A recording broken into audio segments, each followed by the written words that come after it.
Hello दोस्तों, आज हम आपके लिए कुछ इम्पोर्टेंट प्रश्न लाए हैं। इनको देखते हैं। जैसे कि पहला प्रश्न है कि 2x + 3y = 18 तथा x - 2y = 2 को हल करो। अब इसमें क्या करेंगे, जैसे 2x + 3y = 18 समीकरण नंबर मान लिया 1 और x - 2y = 2 समीकरण नंबर मान ली 2। अब इसमें क्या करेंगे, या तो x के एक जैसे या y के एक जैसे गुणांक करेंगे। अब समीकरण नंबर 1 में करेंगे गुणा 2 की, यानी कि हम y के एक जैसे करने चाह रहे हैं, तो समीकरण 1 में 2 व समीकरण 2 में 3 से गुणा करके जोड़ने पर तो क्या होगा, जैसे 2x इसमें 2 की गुणा करेंगे 2 दूनी 4x + 2 तिया 6y = 18 दूनी 36 और 2 में करेंगे 3 से, यानी कि 3x - 3 दूनी 6y = 3 दूनी 6। अब जब जोड़ेंगे तो ये कट जाएगा, तो 4 और 3 हो जाएगा 7x और 36 और 6 हो गया 42, तो 7 × 6 = 42, तो x का मान आ गया 6। अब x का मान समीकरण 1 या 2 में कोई इसमें भी रख सकते हैं, तो x का मान समीकरण नंबर 1 में रखने पर, अब समीकरण नंबर 1 है 2x + 3y = 18। अब इसमें x की जगह 6 रख देंगे।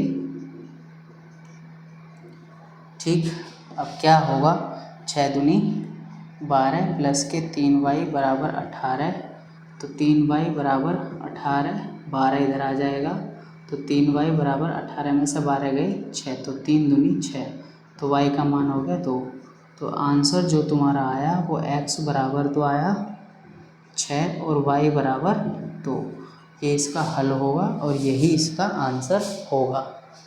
समझ में आ गया होगा, इसको कॉपी कर लो। इसके बाद दूसरा क्वेश्चन देखेंगे। दूसरा महत्वपूर्ण क्वेश्चन है,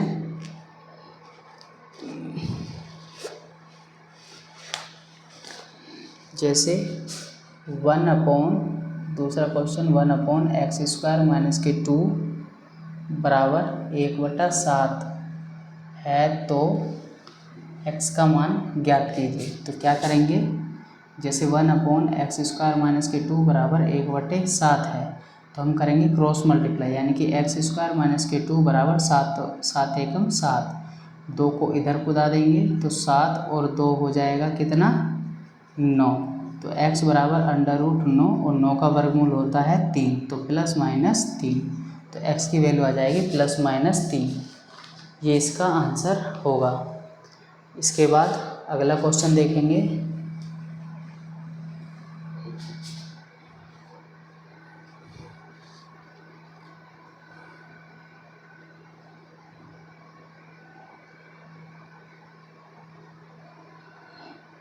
जैसे तीसरा क्वेश्चन है 3x² - k 12x + k = 0 के मूल बराबर हैं, के मूल बराबर हैं, तो k का मान ज्ञात करो। तो इस प्रश्न में क्या करेंगे, सबसे पहले समीकरण लिखेंगे 3x² - k 12x + k = 0। इसकी तुलना करेंगे ax² + bx + c = 0 से तुलना करने पर, जब तुम्हारी इसकी तुलना हो जाएगी तो कंपेयर करोगे, तो a बराबर हो जाएगा 3, b बराबर -kc और c बराबर हो जाएगा k। अब मूल बराबर हैं, तो d जो विविक्तर होता है वो होगा 0 और डी की वैल्यू होती है b² माइनस के 4ac बराबर 0।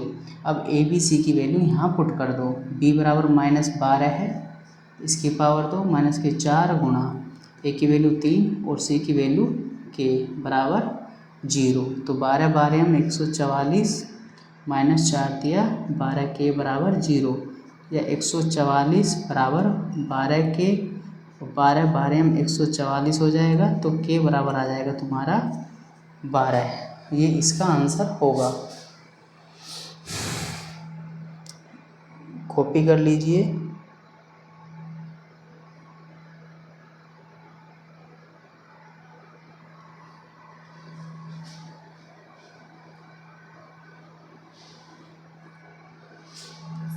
ये अगला क्वेश्चन देखेंगे।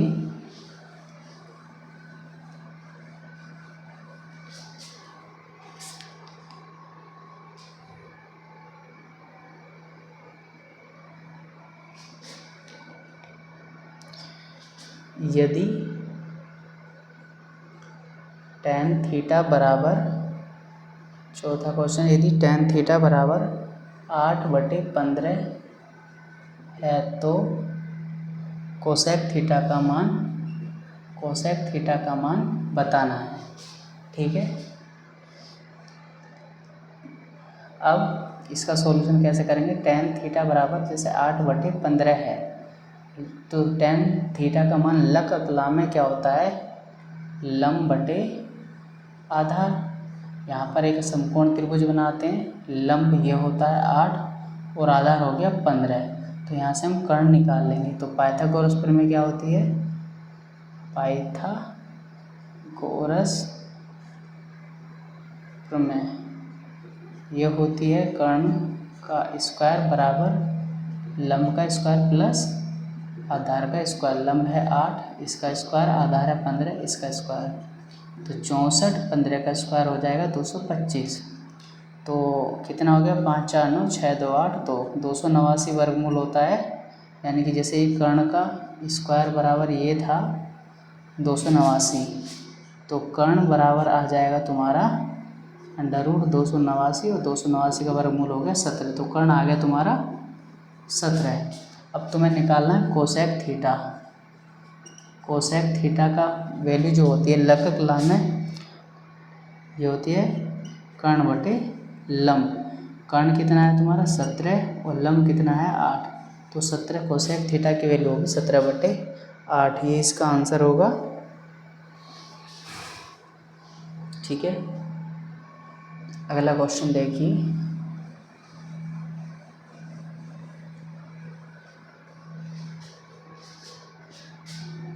क्वेश्चन नंबर 5 ये कह रहा है यदि 2 cos 3 थीटा बराबर 1 तो थीटा का मान बताओ। देखो जैसे 2 cos 3 थीटा बराबर 1 दिया है तो cos 3 थीटा बराबर आएगा 1/2। ये बटे में आ गया। तो अब cos 3 थीटा बराबर 1/2 है तो cos के अंदर ही 1/2 कितने डिग्री का मान होता है। तो cos के अंदर 1/2 होता है cos 60 डिग्री का। जब दोनों की तुलना करेंगे तो 3 थीटा बराबर हो जाएगा 60 डिग्री, तो 3 दूनी 6 यानी कि 20 या 60, तो थीटा बराबर आएगा 20 डिग्री। ये इसका आंसर होगा।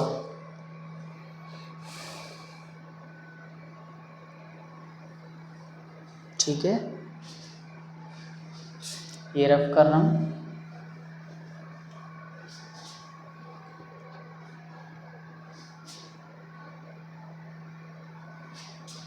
जैसे अगला क्वेश्चन है, दो वृत्तों की परिधियों में, दो वृत्तों की परिधियों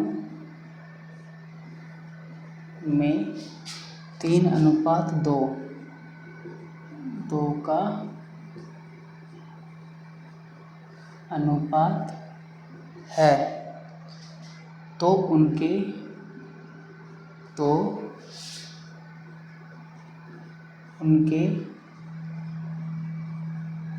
क्षेत्रफलों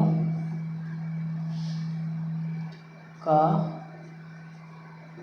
अनुपात बताओ। देखो, अब परिधि जो होती है, परिधि का फॉर्मूला होता है 2πr। ठीक, अब वृत्त हैं तो पहली परिधि का फॉर्मूला 2πr1 और दूसरी का 2πr2। अब इनका अनुपात है 3/2। यहाँ से 2π से 2π कैंसिल हो गया, तो r1/r2 बराबर हो गया 3/2।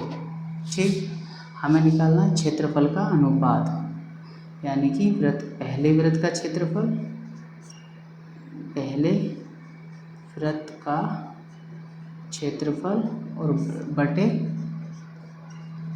दूसरे वृत्त का क्षेत्रफल। वृत्त का क्षेत्रफल होता है πr1², यानी कि ये पहले का था तो इसलिए r1 हो गया, दूसरे का πr2²। यहाँ पर r2 इसलिए हुआ दूसरे वृत्त का क्षेत्रफल। पाई से पाई कैंसिल हो गया, इसे लिख सकते हैं r1/r2 का होल स्क्वायर। अब r1/r2 की वैल्यू थी 3/2, इसका स्क्वायर हो गया 3 × 9/2 = 4। जब अनुपात की बात करी है तो इसका अनुपात हो जाएगा 9:4। ये इसका आंसर होगा। ठीक है, इसके बाद अगला क्वेश्चन देखिए।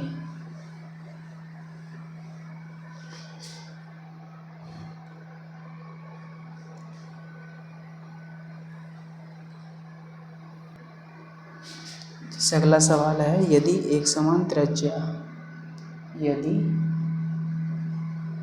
एक समान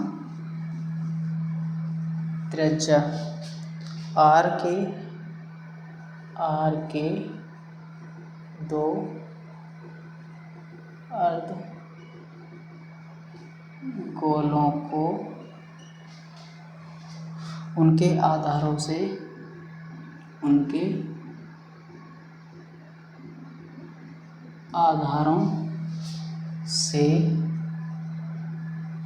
जोड़ा जाता है तो इस प्रकार बने ठोस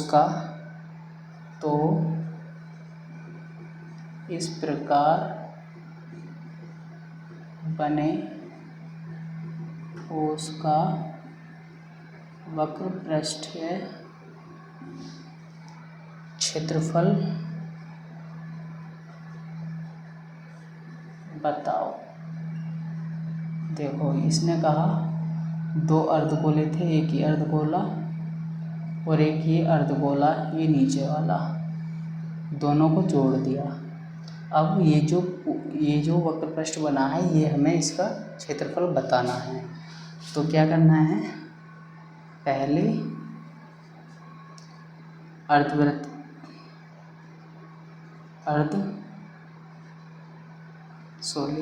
पहले अर्धगोले का वक्र पृष्ठीय क्षेत्रफल और प्लस दूसरे अर्धगोले का वक्र पृष्ठीय क्षेत्रफल। तो पहले अर्धगोले का क्षेत्रफल 2πr²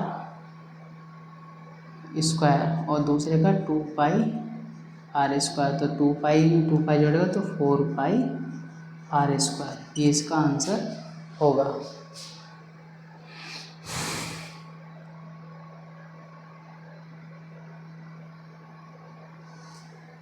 ठीक है, ये मैं रफ कर रहा हूँ।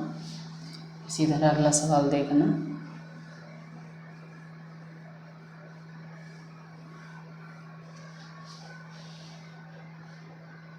अगला सवाल है, 1 से 9 तक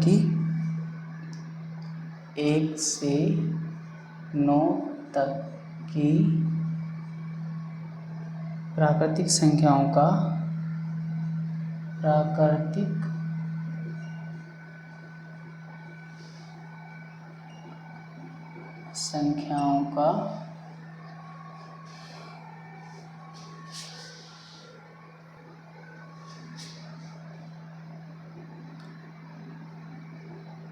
समांतर माध्य ज्ञात करो। तो समांतर माध्य जो फॉर्मूला होता है, समांतर माध्य होता है संख्याओं का योग,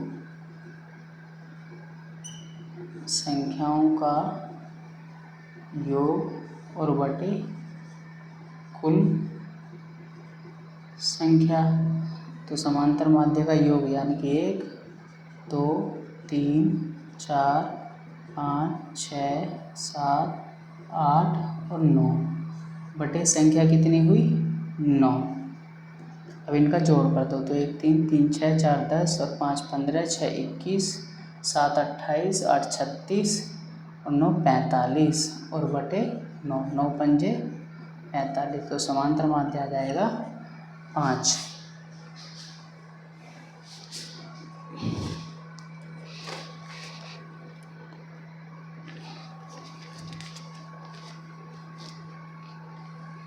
ठीक है, इसे कॉपी कर लो।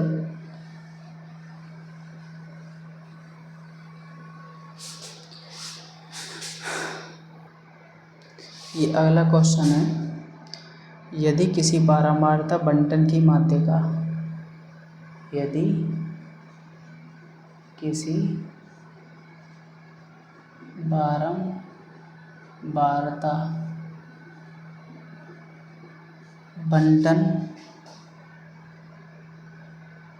बंटन की माध्यिका 16 तथा माध्य 15 हो, माध्य 15 हो तो उसका बहुलक बताइए। तो उसका बहुलक बताओ। इसका जो फॉर्मूला होता है तो ये होता है बहुलक बराबर 3 गुणा माध्यिका माइनस 2 गुणा माध्य। जैसे 3 गुणा माध्यिका है 16 और 2 गुणा माध्य है 15। 16 3 48 माइनस 15 दूनी 30, 48 में 3 गए 18 इसका बहुलक होगा। इसी तरह अगला क्वेश्चन देखेंगे।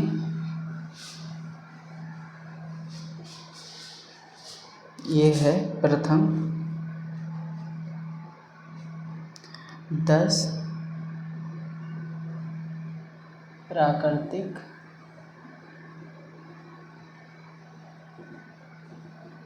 संख्याओं की माध्यिका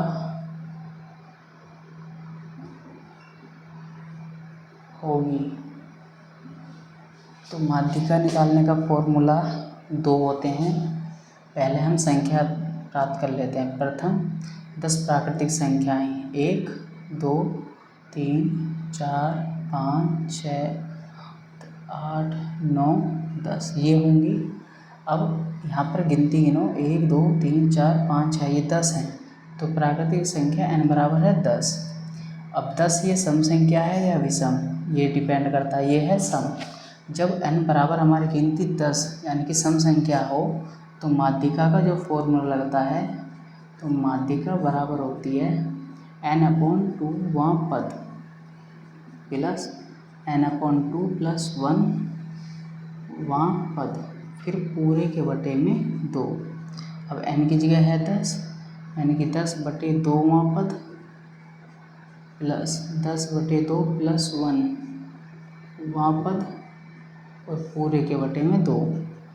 2 पंजे 10, ऐसे ही यहाँ 2 पंजे 10, तो यहाँ तो आएगा 5 वां पद और यहाँ 5 और 1 6 वां पद और पूरे के बटे में 2। देखो 5वां पद 1 2 3 4 5 5 होगा, 6वां पद 6 होगा बटे 2, 6 और 5 11/2 यानी कि 5.5 इसकी माध्यिका होगी। उम्मीद है सभी की समझ में आ गया होगा। आज की क्लास में इतना ही। धन्यवाद।